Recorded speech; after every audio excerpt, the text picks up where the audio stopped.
Why pay off student loans early? Have you ever asked yourself that question? Maybe your goal is to pay it off early. Maybe you're paying your student loans off early month by month by sending an extra toward the principal balance. Well, if that's you, I'm going to potentially turn that entire concept on its head. And I think you may really enjoy this video. This subject actually comes from a recent conversation I had with an individual who was on cloud nine. He was elated because he had set a goal right at graduation that in 4 years he was going to pay off his $60,000 in loan debt. He didn't know how he was going to do it, but he was going to do it. And he did it. He took on 2 jobs. He saved every penny he possibly could. He didn't go out to eat with his friends. He didn't drink coffee at Starbucks. He pinched pennies everywhere. His rent was super cheap. The whole world evolved around paying off these student loans early, and he pulled it off. And so as he was telling me this, he had just gotten done doing this. So this was like this massive life goal that he had achieved. And I really burst his bubble, and I said, "You did what? You paid off long-term fixed, low-interest rate debt, which interest payments are actually tax deductible? You paid that off early? What are you thinking?" And he thought I was joking. And then he realized I wasn't. And he knew who I was. He knew my background. Oh, by the way, I'm Phil Pustialski with FreedomMentor.com. I'm a full-time real estate investor, real estate mentoring coach to many of the most successful real estate investors all across North America. I'm best-selling author of several books. And one of those books, How to Be a Real Estate Investor, which is not that one. This is my other book. This one, How to Be a Real Estate Investor, I give away for free in these videos. And this has got over 50 million views, this YouTube channel. So a lot of people watch my videos. And that's because I share wisdom with them that oftentimes I hear nowhere else. So of course he was intrigued by the fact that I had kind of chastised him, like, "You did what? You paid off your student loans early? What are you thinking?" And so he asked me why I felt that way. And I said, well, first of all, just so you know, I finally had to pay off my student loans because it was on a 15-year amortized loan, and I'd already tried to defer it as long as I could. And I said, I just paid that off recently, but I could have paid off my student loans 10, 15 years ago. Easily. I mean, just wiped it out. I've made a lot of money for a long time. And I said it would have been financially irresponsible for me to do it. And he said, "How's that?" I said, "Okay, well, real simple. My student loans were at 4%. And furthermore, the interest on that was tax deductible, although I didn't get the deductions for the last many years because I make too much money. In case you're wondering, as you make more and more money in life, a lot of the tax deductions that you used to get, you don't get them anymore. All right, so if the student loan interest is at 4%, what that means is if I pay off my student loan at 4%, I'm telling myself and the world that the best I can do with my money is 4% return. That's the best I can do. And obviously that's not the case with me. In fact, I have consistently generated over 40% cash-on-cash returns over the past 10 to 15 years. And if you're thinking, "Oh my gosh, that's a lot." Yeah, it's a lot. And that's why I have so much money. So at 40% returns, if I pay off a student loan, I'm taking money that I could have gotten 40% return on, and I'm sending it here into this stupid abyss. That's only giving me a 4% return. That's technically what's happening. If I pay it off, I'm getting a 4% return.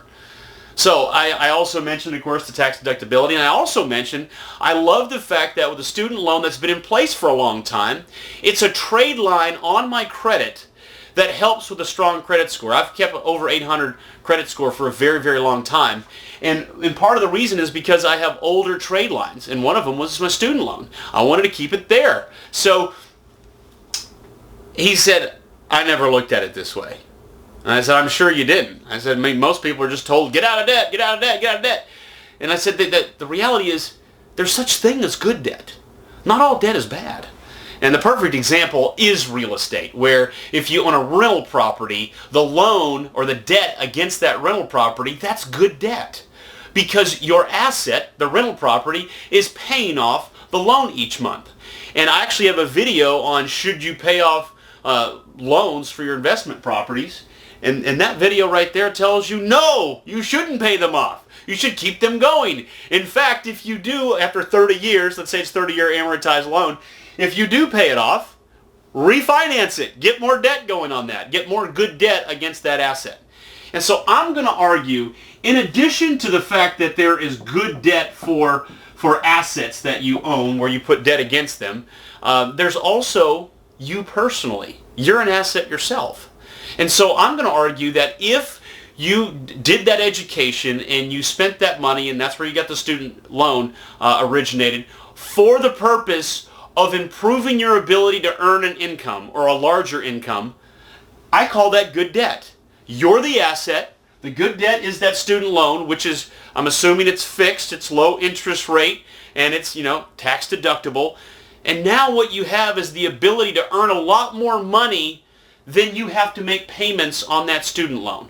Just like a rental property. If the debt payment is $1,000 a month, but your rental income is $1,500, well, that's what you want. You want to be leveraging yourself as much as you possibly can, reasonably and responsibly. And he brought up an example. He said, look, well, I'm a Dave Ramsey disciple, Phil, and I just want to stay out of debt. And I said, look, Dave Ramsey is a wonderful human being, and he has so many great pieces of advice on financial matters that people should listen to. I said, but the challenge is, it's not a one-size-fits-all world. We need to ask ourselves tough questions like this. Like, why pay off my student loans early? Incidentally, here's a funny little story about Dave Ramsey. So I'm originally from Nashville, and that's where Dave Ramsey's from. And this was a long time ago. I was at a Christian businessman's networking meeting, and it was a small meeting, maybe 20, 25 people in the room. It was at the church I used to attend over on Old Hickory Boulevard in Nashville. And so he was the one leading the meeting that day, and he was talking about financial matters and whatnot. And throughout the presentation, since we had introduced ourselves, he knew I was a house flipper. And so he would poke fun at me ever so often, and he would say, yeah, well, Phil would do it this way, but he's a house flipper, and he'll be out of business a year from now. And he said, hey, look, I tried it the hard way, Phil. It doesn't work. The house flipping doesn't work. And what I told him, I said, Dave, I said, I think you did it wrong. I said, I don't want to speak out of turn here, but it is possible to be very fiscally sound in your approach to real estate investing, where you don't ever put yourself in a position where you would go belly up. And I said, I believe that's partly what happened to you. And the irony of it all is I made my fortune from house flipping. He was exactly wrong about his prediction in my future financially. So the point being, it's not a one-size-fits-all world. And when you have the financial intelligence to be able to produce a return far higher than your student loan, then it makes a lot of financial sense not to pay it off early, but to keep it going and use the money you would have taken to pay it off early, use that to invest in things that bring in a lot higher return on investment. Now, if you don't know how to do any of that, I do encourage you not only to watch these videos, download my free book, but also I've put together a video course. And it's over 10 hours on exactly how we do what we do, both house flipping as well as long-term rentals. And you can get access for free to that as well through this video. So I hope this has helped open your eyes a little bit if you've never thought about this before.